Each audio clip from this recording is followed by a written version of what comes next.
Hello दोस्तों, एक बार आपका फिर से हमारे कोचिंग में स्वागत है। संगाजत कोचिंग में आपका एक बार फिर से स्वागत है। मैं हूं आपका अपना दोस्त अमन मौर्य और मैं आपको हाइट एंड डिस्टेंस की क्लास दे रहा था।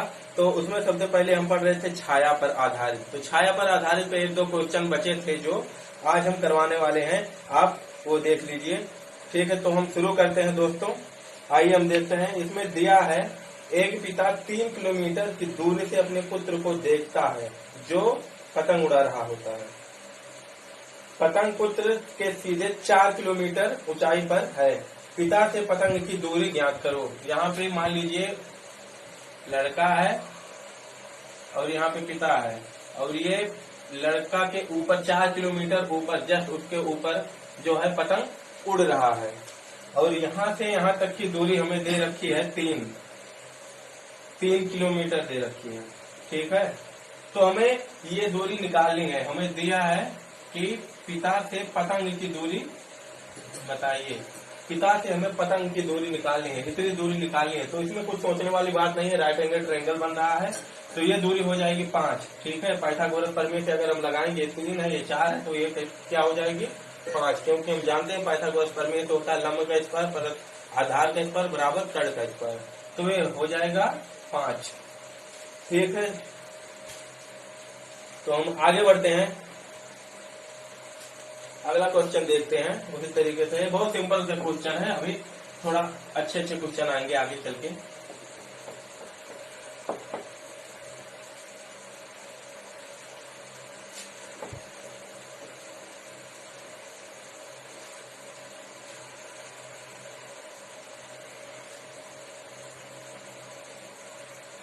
इसमें दिया है, एक सवाल दिया है, नदी पर बने एक पुल पर एक बिंदु ए से नदी की विपरीत सतहों का अवनमन कोण 30-45 अंश है। तो पुल नदी की सतह से 9 मीटर ऊंचाई पर हो। यदि जो पुल है नदी की सतह से 9 मीटर ऊंचाई पर हो तो नदी की चौड़ाई ज्ञात कीजिए। तो ये मान लीजिए कोई नदी है आपकी, ये कोई नदी है और उसके बीचों बीच में कोई बिंदु है ए। यहाँ से दिया है उसका, यहाँ से उसका अवनमन कोण दिया है नदी पर एक पुल पर। यहाँ से पुल है, कोई पुल है, ये बिंदु ए है। ठीक है, यहाँ से दिया है नदी के दोनों सिरों के, जहाँ पे खत्म होती वहां से दोनों का अवनमन कोण दिया है यहाँ से। ठीक है, अवनमन कोण दिया है। कितना दिया है? एक दिया है 30 अंश और एक कितना दिया है 45 अंश अवनमन कोण दिया। तो ये कोण हो जाएगा 30 अंश, हम जानते हैं। ये कितना हो जाएगा 45 अंश, हम जानते हैं। और ऊंचाई हमें दे रखी है। ऊंचाई इसकी कितनी दी है? ऊंचाई एच बराबर हमें ज्ञात है, दी है 9 मीटर। तो हमें ज्ञात क्या करना है? नदी की चौड़ाई हमें निकालनी है। नदी की चौड़ाई क्या करनी है? ज्ञात करनी है। तो इसमें हम क्या कर सकते हैं? ये देखिए 30 से ये हो जाएगा 1, ठीक, 45 से ये हो जाएगा 1, कोई वो नहीं है। अब ये 30 है तो ये हो जाएगा 60 अंश। अब ये 60 का मान यहाँ से √3 हो जाएगा, इतना पूरा √3। ये 45 है तो ये 1 ही हो जाएगा, कोई वो नहीं है। ठीक है, तो हमें यहाँ से यहाँ तक की दूरी निकालनी है। मतलब कितना निकालना है? √3 + 1। हमें √3 + 1 का मान निकालना है। जबकि हमें एक ऊंचाई इतनी हमें दे रखी है, 1 का मान हमें दे रखा है, कितना है 9 मीटर। तो यहाँ से हम निकाल सकते हैं 1 बराबर 9 मीटर दिया है। तो यहाँ से हमें पूरी चौड़ाई निकालनी है नदी की। यहाँ से तो कितना हो जाएगा? √3 + 1 बराबर कितना हो जाएगा? 9 गुणे √3 + 1। यही होगा आपका आंसर। √3 + 1 यही हो जाएगा आपका आंसर। ये इतना मान पूरा आ जाएगा। चौड़ाई जो है नदी की आप लिख लेते हैं।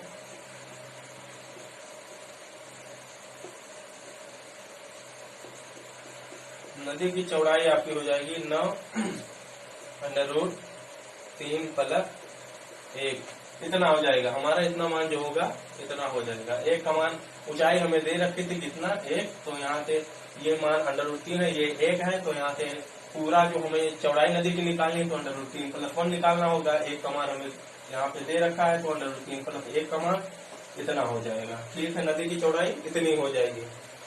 तो ये हमारा फर्स्ट पार्ट जो है खत्म होता है। अब आते हैं ट्री वेल्ड पर। दोस्तों आते हैं अब हम पेड़ पर आधारित।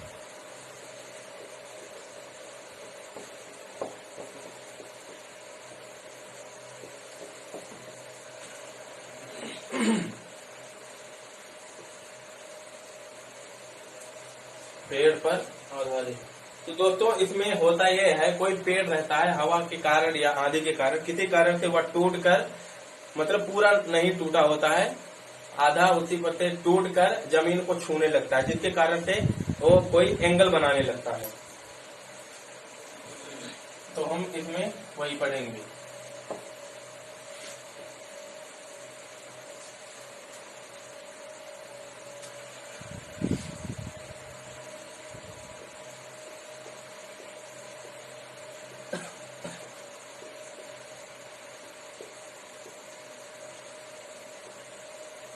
पेड़ पर आधारित।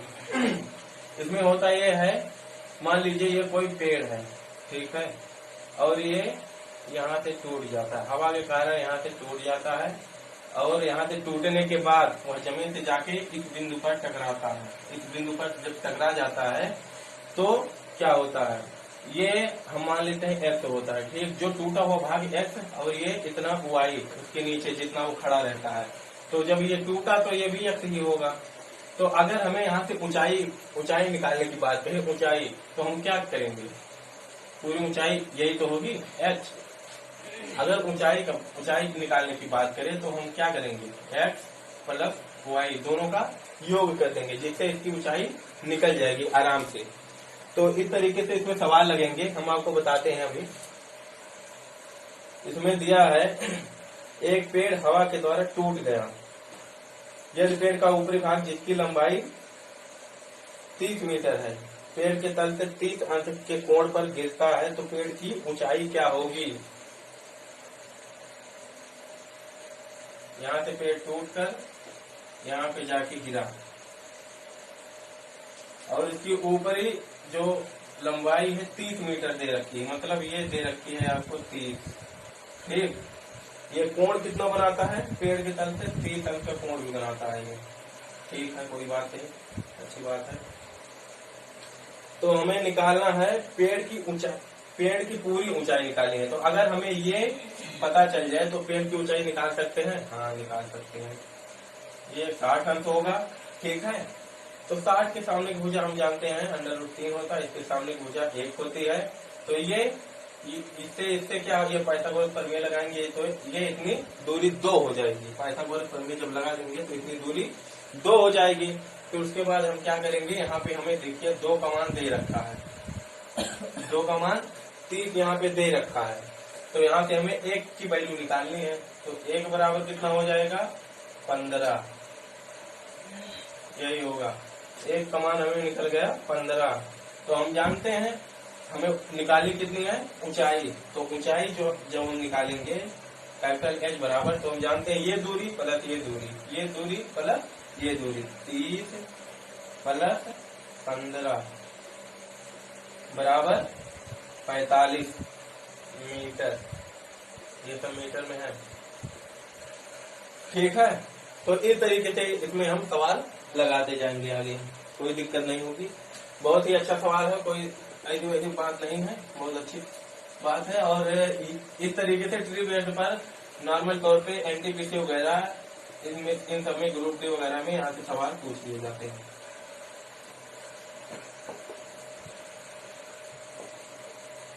जो स्टेट लेवल के एग्जाम है लगभग सवाल यहीं से आते हैं, जो क्वेश्चन करता है आता है यहीं से।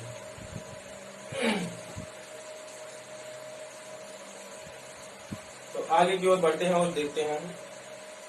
यहाँ पर दिया है, एक पेड़ आंधी में टूट गया और उस पेड़ का शीर्ष भूतल से 30 अंश के कोण पर टिका है।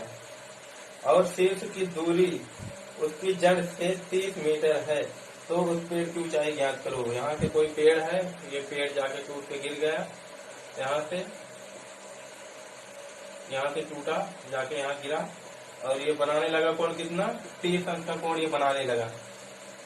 फिर उसकी जड़ से यहाँ तक की दूरी हमें दे रखी है 30 मीटर।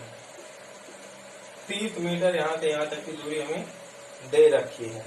तदनुसार उस पेड़ की ऊंचाई कितनी है। एक पेड़ आधे में टूट गया, हाँ 30 अंश का कोण बनाने लगा, 30 की दूरी इतनी है जड़।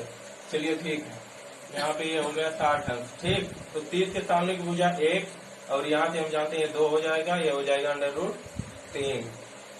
ठीक, तो हमें ऊंचाई निकालने के लिए क्या क्या पता होना चाहिए, ये प्लस ये दोनों पता होना चाहिए, जबकि हमें इसका मान दे रखा है कितना, √3 का मान पूरा 30 दे रखा है। तो यहाँ से हम निकाल लेते हैं √3 बराबर 30, या एक का मान यहाँ से हम निकाल सकते हैं, रहने दीजिए, ये जोड़ लीजिए। इतना दूरी ऊंचाई होता है ना, कैपिटल H जो होता है ये पूरा x है, ये इतना y हम जानते हैं, तो x प्लस y होता है ना। तो यहाँ से 2 + 1 कर लेंगे बराबर 3। ठीक, तो यहाँ से हम डायरेक्ट 3 का मान निकाल लेते हैं, लेंदी ज्यादा ना करके। तो यहाँ से हो जाएगा 30/√3 गुणे 3, अर्थात यहाँ से हम देख लेते हैं क्या हो जाएगा, 30 गुणे √3 गुणे √3 इसे हम लिख सकते हैं, हाँ लिख सकते हैं, नीचे √3, ये कट गया, तो हम पूरी ऊंचाई कितनी आ गई, 30√3। यहाँ पे परिमेयकरण कराने की कोई जरूरत नहीं, क्योंकि 3 ऐसी संख्या जो इसे कट जाएगी।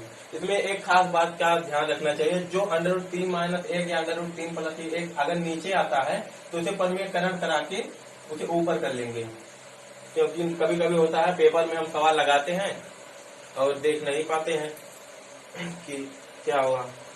कभी कभी ऐसा होता है, हम सवाल तो लगा तो ले जाते हैं लेकिन आंसर नहीं मैच करता। तो इसका कारण ये है, हाइट एंड डिस्टेंस में होता ये है कि जो भी वैल्यू नीचे आती है, नीचे की तरफ, जैसे √3 + 1 √3 - 1 ऐसा आता है, उसे क्या करेंगे, हम कन्वर्ट कर लेंगे। कैसे, परिमेयकरण करा के कन्वर्ट कर लेंगे उसे, तो ऊपर आ जाएगा।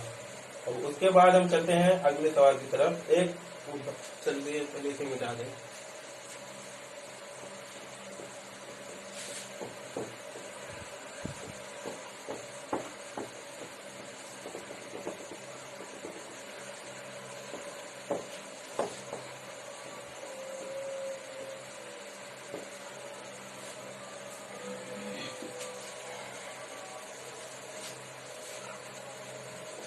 तो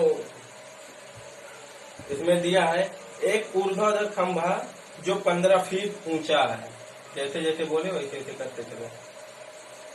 कितना ऊंचा है, 15 फीट ऊंचा है, और टूटा हुआ भाग झुक जाता, तो वो है एक ऊर्ध्वाधर खंभा 15 फीट ऊंचा है, वह एक निश्चित ऊंचाई से टूट जाता है, और उसका ऊपर का भाग जो खंभे से पूरी तरह अलग नहीं हुआ है, वह जमीन से 30 अंश का कोण बनाता है। तो खंभे की ऊंचाई ज्ञात कीजिए जहां से वह टूटा हो। मान लीजिए यहाँ से खंभा टूट गया, टूट कर यहाँ गिरा, ठीक, यहाँ से एक निश्चित ऊंचाई से खंभा टूट गया, और ये कोण बनाता है यहाँ पे 30 अंश का। ठीक, ये आपकी पूरी ऊंचाई दे रखी है, यहाँ से टूट के गिरा। तो हमें इसकी ऊंचाई, यहाँ ऊंचाई कौन सी ऊंचाई निकालनी है, जहां से खंभा अलग हुआ हो, कहाँ से, इतनी ऊंचाई हमें निकालनी है, ये ऊंचाई। तो हम क्या करेंगे, ये 30 है और ये 60 है, तो 60 अंश के सामने की भुजा जो होती है √3 होती है। ठीक, और ये 1 होता है, और ये पाइथागोरस प्रमेय से कितना, 2 होता है।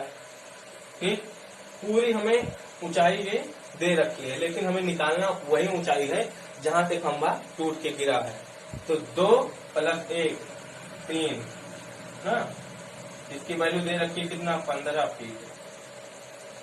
ठीक, यहाँ से हो जाएगा, एक की वैल्यू कितनी हो जाएगी, 3 × 5 = 15, 3 × 5 = 15। यहाँ से एक की वैल्यू हो गई कितना, 5, 1 बराबर हो गया 5। जब एक की वैल्यू यहाँ पे 5 हो गई, तो यहाँ से हमें 2 की वैल्यू निकालनी है। एक की वैल्यू जब 5 हो गई, 2 की वैल्यू निकालनी है, तो कितनी हो जाएगी, 2 है यहाँ पे, तो 2 की वैल्यू हो जाएगी 2 गुणे 5 बराबर 10। 10 हो जाएगा, इतना दूरी 10 हो जाएगी आपकी। अगर ऐसे नहीं समझ में आता है तो पूरी दूरी 15 है, इतनी दूरी 5 है, तो क्या करेंगे 15 माइनस 5 बराबर 10 मीटर। ये आपकी हो जाएगी दूरी। इतनी दूरी कितनी आ गई 10 मीटर। ठीक है, तो आज इस तरीके से आप बहुत ही सरलता से आप क्वेश्चन को लगा लेंगे। चलिए हम आगे बढ़ते हैं, थोड़ा अच्छे सवाल अब कराएं।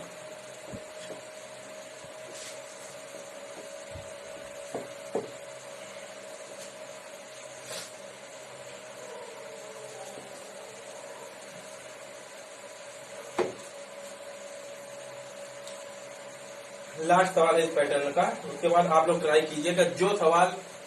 जो क्वेश्चन ना समझ में आए आप लोग कमेंट करके कमेंट बॉक्स में पूछ लीजिएगा हमसे, हम बता देंगे। एक सीधा पेड़ तूफान की वजह से टूट जाता है और टूटा हुआ भाग झुक जाता है तथा उसका शीर्ष जमीन को छूते हुए 30 अंश का कोण बनाता है। पेड़ के पाद तथा उस बिंदु जहाँ पेड़ का शीर्ष छूता है के बीच की दूरी 10 है, तो पेड़ की ऊंचाई ज्ञात करो। कोण यहाँ से बनाता है, ये यहाँ से मान लीजिए टूटा है, ठीक, और ये कोण बनाता है, ये 10 मीटर की दूरी पर जाके जमीन से छूता है और कोण बनाता है 30 अंश का कोण बनाता है। कोण कितना बनाता है 30 अंश का कोण बनाता है। तो हमें ऊंचाई ज्ञात करनी है, निकालनी क्या है ऊंचाई, ठीक। तो ये 30 हो गया और ये कितना हो गया 60 हो गया, ठीक। तो 60 के सामने भुजा √3, चलिए 1 हो गया, और इसके सामने भुजा 1 हो गया, और ये हो गई 2। तो हमें निकालना क्या है 2 + 1, 3 का मान हमें निकालना है। 2 + 1, क्योंकि ऊंचाई इतनी तो है, इतनी ही तो है, तो ऊंचाई बराबर यहाँ पे देख लेते हैं 2 + 1 बराबर 3। इसी का मान हमें ज्ञात करना है, इसका मान हमें ज्ञात करना है, 3 का मान हमें ज्ञात करना है। तो चलिए देखते हैं, यहाँ पे दिया है √3 का मान दिया है 10, तो यहाँ से 3 का मान कितना हो जाएगा, 3 का मान हो जाएगा 10/√3 गुणे 3 हो जाएगा, ठीक।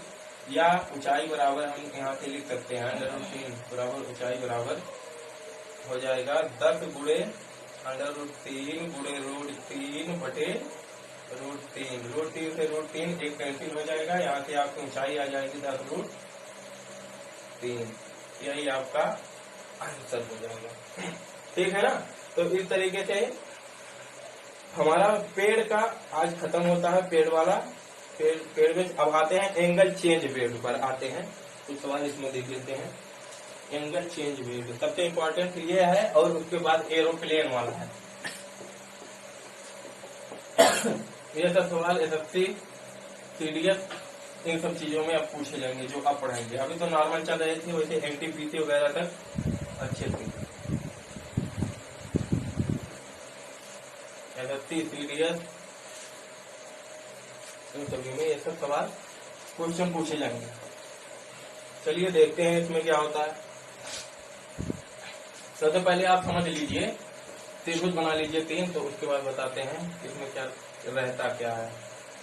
एंगल चेंज बेड में क्या होता है, कोई प्रेक्षक होता है, या हाँ कोई प्रेक्षक है किसी वस्तु को, कुतुब मीनार या कोई भी हो, मीनार हो, खंबा हो, कुछ भी हो, उसे मतलब देखता है, एक निश्चित दूरी से देखता है। फिर क्या करता है, मान लीजिए वो यहाँ से एक मीनार है, ये इसमें होता ये है, ये मीनार है और यहाँ पे खड़ा है एक प्रेक्षक।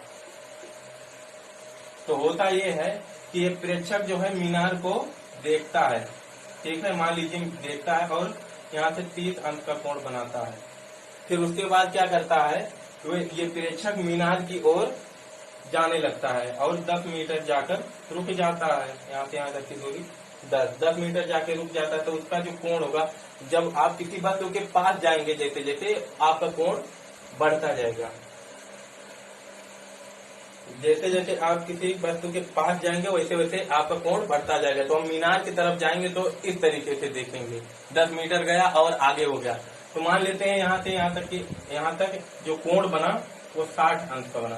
तो एंगल चेंज बेड में यही होता है कि कोई प्रेक्षक होता है या मीनार होता है कोई भी, तो क्या होता है, प्रेक्षक पहले मीनार को देख रहा होता है। मान लेते हैं 30 अंश का कोण बनता है, फिर 10 मीटर उसके आधार के सामने जाता है, आधार की तरफ जाता है, फिर वहां से क्या होता है, एंगल चेंज हो जाता है। तो इसमें हमें यही पढ़ना है।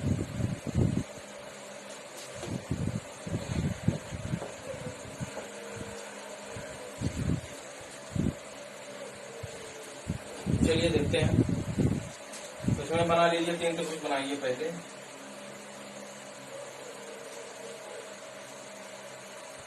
एक, दो,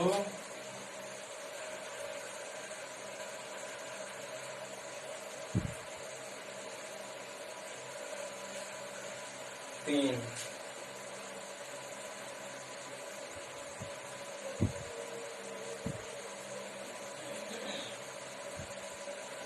तीस हो गया, 60 हो गया, और यहाँ पे 30 हो गया और 45 अंक हो गया।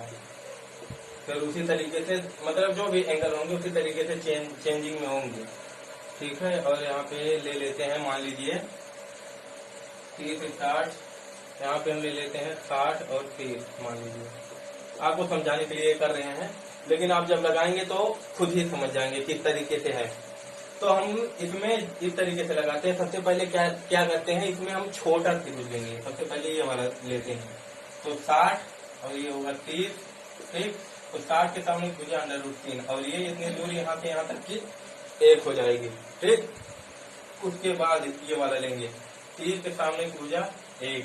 पूरे पूरे त्रिभुज में अब हम देख रहे हैं, तो और ये पूरा हो जाएगा आपका इतना 60 अंक हो जाएगा। ये पूरा 60 अंक जब होगा तो ये 60 अंक के सामने जो है पूरा ये हो जाएगा √3।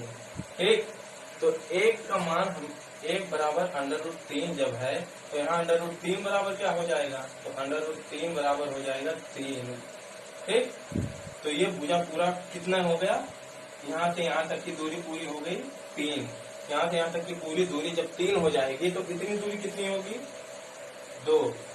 तो आप चाहे याद कर लीजिए, चाहे इस तरीके से हमेशा लगाइएगा, नहीं तो याद रहेगा तो जल्दी आ जाएगा, नहीं तो हमें पूरा मान निकालना पड़ेगा। उसी तरीके से हम ये देखते हैं, इसका मान ये होगा, इसका मान ये होगा, इसका मान ये होगा। फिर उसके बाद 45 अंक, 45 अंक में जो सामने होता है, 45 अंक के सामने 1, यह भी 45 ही होगा, ये भी 1 हो जाएगा। फिर 30 के सामने ये भी 1 होगा, और ये कितना है 60, ये पूरा होगा 60। बड़े वाले में जब लेंगे तो ये हो जाएगा 60, और ये हम जानते हैं ये कितना होगा √3, पूरा भुजा √3 होगा। तो 1 का मान 1 है, इसे कोई दिक्कत नहीं है, √3 है तो पूरा √3 हो जाएगा। ये 1 का मान जब 1 ही है तो जब पूरा ये √3 है तो इतना मान कितना होगा, √3 - 1। ठीक, और उसी तरीके से ये देख लीजिए, ये 30 है, ये 1 हो गया। ठीक, ये 1 हो गया, और ये कितना हो गया, √3 हो गया। ठीक, 30 45, यहाँ पे 30 नहीं रहेगा, यहाँ पे 45 कर लीजिए, नहीं तो होगा नहीं। 45 है, ये 1 हो गया और ये 45 हो जाएगा, तो ये भी 1 ही होगा। ठीक, और 60 अंक के सामने जो होगा √3 होगा, और यहाँ से 30 अंक जो आएगा, 30 अंक की पूरी जो होगी 1 ही होगी, 30 अंक का मान जो होगा 1 होगा। ठीक है, तो ये दूरी 1 है, तो ये 1 बराबर जब √3 है तो यहाँ पे पूरा इसका मान कितना हो जाएगा, √3, और इतना मान कितना होगा, √3 - 1। कहाँ से, ये इसमें से माइनस हो जाएगा, क्योंकि पूरा मान 1 √3 है और इतना मान √3 - 1 होगा। तो इस तरीके से आप इसे याद कर लीजिए या तो बना लीजिए इस तरीके से, और अभी आगे भी आ सकते हैं। जैसे 60 45 का इसे 3 तो मुख्य है, उसके बाद आप खुद बना सकते हैं। आप देख लीजिएगा बना के, उसके बाद हम चल रहे हैं आगे सवाल की तरफ बढ़ते हैं, क्वेश्चन की तरफ।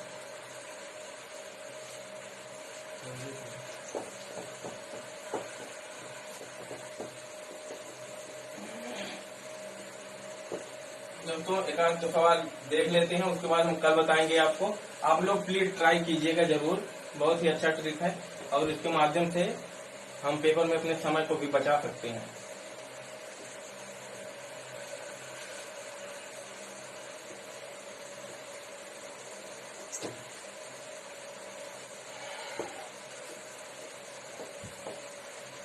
सबसे पहले आता है इसमें, पहला सवाल आता है, इसमें दिया है एक टावर के शीर्ष से, यहाँ पे मान लीजिए कोई टावर है, एक टावर के शीर्ष से समतल मैदान में किसी बिंदु पर उन्नयन कोण 45 अंश है। यहाँ से मान लीजिए, यहाँ से कोई बिंदु है समतल पर, यहाँ पे इसका कोण 45 अंश है। फिर दिया है टावर के आधार की ओर 21 मीटर जाने पर, यहाँ से यहाँ तक 21 मीटर जाने पर उसका उन्नयन कोण 60 अंश हो जाता है। तो ये 60 अंश हो जाता है, बदल जाता है या हो जाता है। तो टावर की ऊंचाई ज्ञात कीजिए। टावर की ऊंचाई मतलब ये कैपिटल एच बराबर हमें ज्ञात करनी है। तो हमने आपको बताया था एच बराबर हमें क्या है ज्ञात करना है, ऊंचाई मान लेते हैं। तो हमने अभी आपको क्या बताया था 45 और 60, तो 60 के सामने की जो होगा वो √3 होगा, ठीक। तो ये भुजा 60 है, तो ये 30 अंश होगा। जब 30 के सामने ये 1 होगा, ये भुजा यहाँ से यहाँ तक की 1 हो जाएगी आपकी। 45 के सामने ये 1 है, तो यहाँ पे भी कितना बनेगा 45, तो पूरा ये पूरा 1 हो जाएगा। जब ये पूरा 1 हो जाएगा तो यहाँ पे 1 बराबर √3 है, तो यहाँ से 1 का मान पूरा √3 हो जाएगा। यहाँ से यहाँ तक की दूरी पूरी आ गई आपकी √3। तो इतनी दूरी कितनी हो जाएगी, इतनी दूरी जो हो जाएगी आपकी, इतना 1 है, तो ये हो जाएगा √3 - 1। ये दूरी आपकी √3 - 1 जो कि हमें गिवन है। तो आराम से हम यहाँ से यहाँ की इसकी वैल्यू अब निकाल सकते हैं। तो यहाँ से √3 - 1 बराबर 21 हो गया, ठीक। 3 - 1, तो यहाँ से 1 बराबर हो जाएगा 21/√3 - 1। तो हमें √3 का मान निकालना है। तो आपको दोस्तों एक चीज और बता दें, जैसे यहाँ पे देख लीजिए, आप लोग कंफ्यूज मत होइएगा, क्योंकि यहाँ पे 1 भी है और 3 भी है। तो इसमें हम एक को नहीं लेंगे। इस कंडीशन में क्या होता है, हम जो वैल्यू निकालेंगे हमेशा √3 की निकालेंगे, ठीक है। तो यहाँ पे इतना हो जाएगा 1 की वैल्यू, तो यहाँ √3 का मान कितना हो जाएगा, √3 यही ऊंचाई कैपिटल एच बराबर हो जाएगा 21/√3 - 1 गुणे √3 बराबर हो जाएगा 21√3/√3 - 1। यही आपका आंसर हो जाएगा, यही आपका आंसर हो जाएगा। ऑप्शन नंबर 1 सही है। चलिए ठीक है, इस तरीके से आप लोग लगाइए। हम इसके आगे हम आप लोगों को कल बताएंगे। इस तरीके से आप लगाइएगा। एक बार और बता देते हैं, यहाँ पे आपको दिया है एक टावर है, यहाँ पे कोई समतल पे एक बिंदु है जिससे उसका उन्नयन कोण 45 अंश बन रहा है। यहाँ पे कोई प्रेक्षक है, फिर वो आगे जाता है 21 मीटर आगे जाता है टावर की तरफ, तो उसका जो कोण होता है 60 अंश में बदल जाता है, तब्दील हो जाता है। तो हम सबसे पहले आपको बताया था कि छोटे वाले त्रिभुज में ही हम लेंगे सबसे पहले। तो 60 के सामने भुजा √3 और 30 का 1 होता है, पहले हम बताए थे इसके सामने। फिर उसके बाद होता है 45 का, 45 के सामने भुजा 1, जब ये 45 तो ये भी 45 ही होगा। तो ये पूरा 1 है, ठीक है। बड़े वाले त्रिभुज जब लेंगे तो 1, ये भी 1 हो जाएगा। यहाँ पे 1 बराबर √3 दिया है, तो यहाँ पे 1 की वैल्यू जब रखेंगे तो पूरा मान √3 ही होगा, ठीक।